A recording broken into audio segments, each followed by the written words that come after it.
Happy Monday, everybody. My name is Brandon Rosa, and welcome to episode 232 of the Xbox in 10 podcast, your weekly source of Xbox gaming news covered in around 10 minutes. Every Monday, this podcast covers new game releases, the previous week's gaming news, and we all learn an Xbox-related fun fact together. The show is on YouTube and podcast services around the world, so please do me a favor and leave a review if you like the show and subscribe on your favorite. Xboxin10.com, no numbers, is your quick source for links to all of our podcast destinations and social media profiles, which you can follow at Xboxin10. To start, let's talk game releases. The big games out last week were Alan Wake 2 and Call of Duty Modern Warfare 3.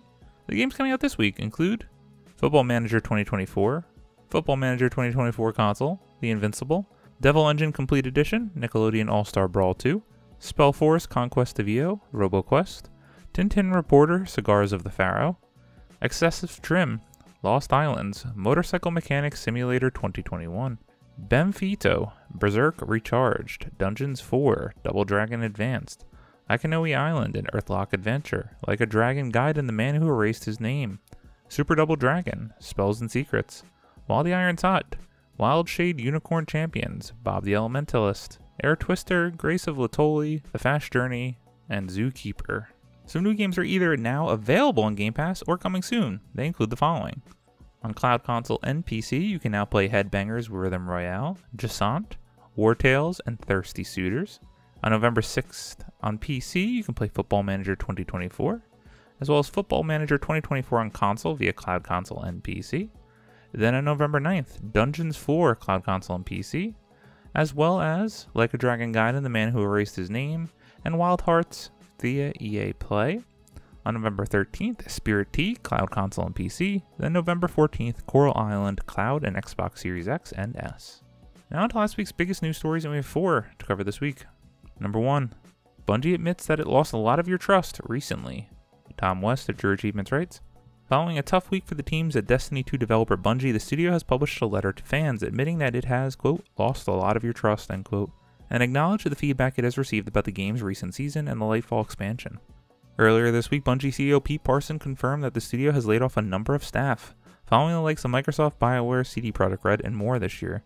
A Bloomberg report also suggested that the next Destiny 2 expansion, The Final Shape, has been pushed back out of February 2024, and the company's new Marathon game has been pushed into 2025. Although the recent letter Bungie has published to fans doesn't confirm if The Final Shape has been delayed or not, it certainly sounds like it. Quote, this has been one of the most difficult weeks in our studio's history, and we've parted ways with people we respect and admire.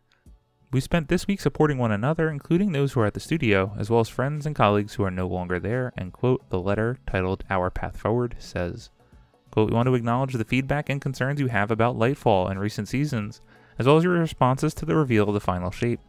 We know we have lost a lot of your trust. Destiny needs to surprise and delight. We haven't done this enough, and that's going to change, end quote. According to Bungie, the Destiny 2 team, consisting of more than 650 developers, is, quote, pouring all their energy and expertise, end quote, into the Final Shape expansion as it strives to create an, quote, unforgettable Destiny experience, end quote. Bungie says it wants its upcoming expansion to be, quote, something that will be regarded alongside the best games we've ever made, a fitting culmination that honors the journey we've been on together for the past 10 years, end quote. Although the developer doesn't specifically say that the Final Shape will arrive sometime next year, we can expect to hear about what's on the short-term horizon in the coming weeks. The next season will begin in late November, followed by Bungie beginning to, quote, unpack our team's bigger, bolder, and brighter vision for the Final Shape, as well as the bridge we plan to build to take us all out of this darkness and into the light, end quote.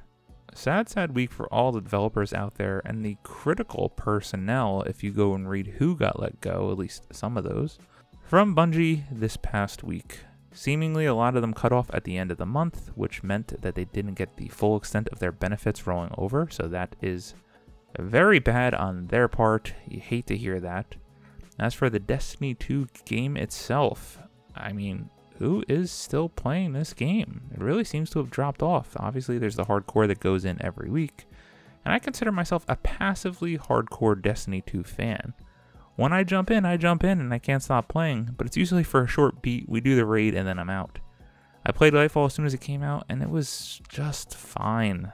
It was really not great. It just didn't pull me in, and I thought the Witch Queen did a great job of really helping me understand the story, which is already very convoluted, and I'm not super into myself, but I just love how good the game plays. But then I just have had no draw to go back into these seasons and go through the weekly stories.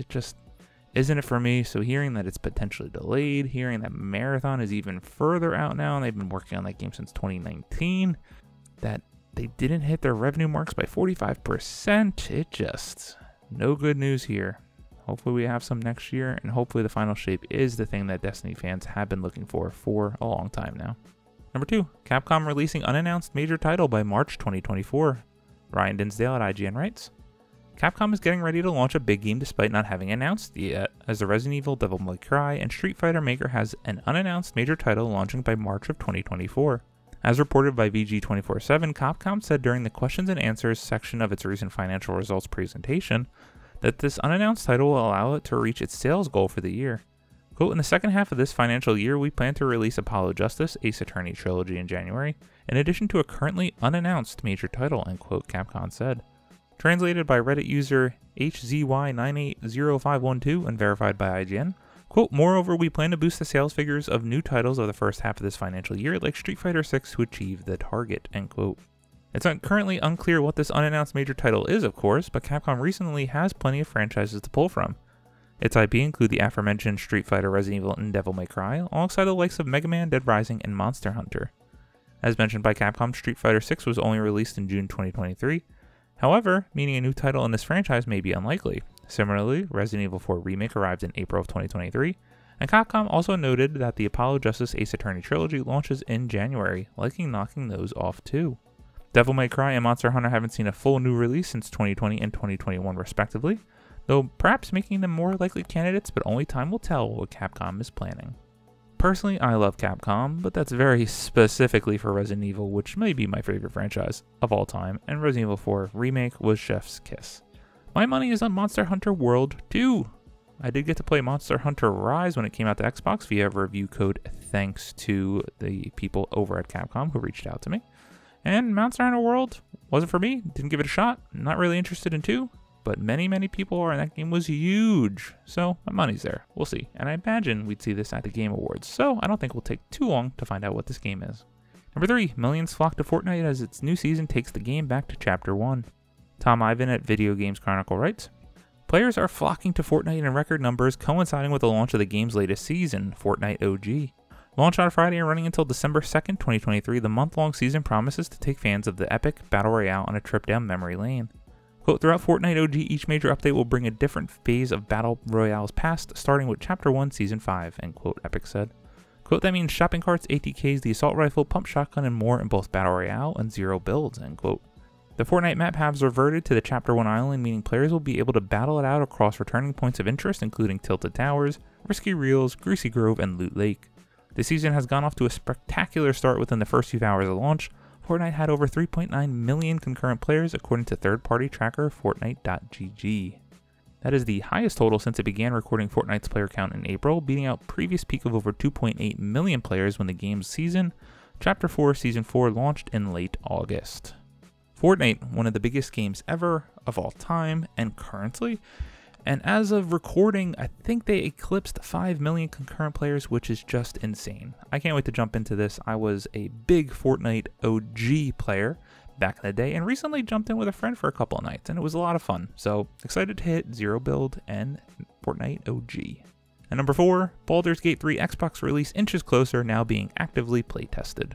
Heidi Nicholas at True Achievements writes, perhaps there won't be too much longer to wait before we can start hunting down those Baldur's Gate 3 achievements, as Larian Studio CEO Sven Vinicki reiterates the game is still set for an Xbox launch this year. We don't yet have a date for Baldur's Gate 3 on Xbox, but Larian Studio has been clear it's set to arrive later this year.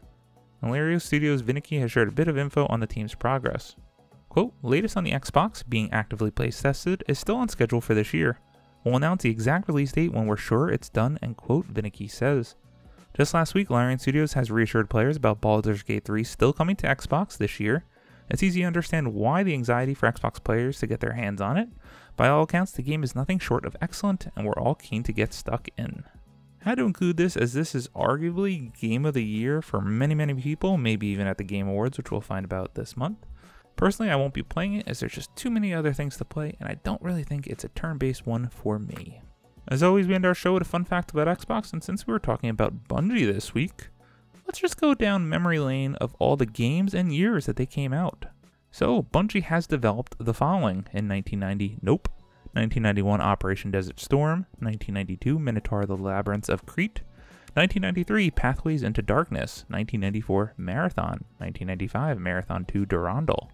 1996, Marathon Infinity. 1997, Myth: The Fallen Lords. 1998, Myth 2 Soulbrighter. 2001, Oni and Halo Combat Evolved. 2004, Halo 2. 2007, Halo 3. 2009, Halo 3 ODST. 2010, Halo Reach. 2014, Destiny. 2017, Destiny 2. To be announced for date Marathon, and then to be announced a rumored untitled team-based action game. Bungie is responsible for some of my favorite video game memories of all time, from Halo to Destiny, so it's sad what has happened this past week. I do believe they still have some great in them, so I'm excited for their future and to see what's coming next. Thank you all for listening to the Xbox in 10 podcast, your weekly source of Xbox gaming news covered in around 10 minutes. If you like the show, please subscribe to your favorite podcast service, share it with your friends, leave a review, and follow on all social media at Xbox in 10. This past week, I just finished playing Spider-Man 2, and what a commitment to excellent that game is. I mean, that game really is something special, and I just cannot wait to continue playing. It's so hard to put down, platinum it, which I rarely do, and do everything that game has to offer. Go play it. My name is Brandon Rosa. You can follow me on Xbox at Brosa93. Hope you all have a great week, stay safe, and keep on gaming.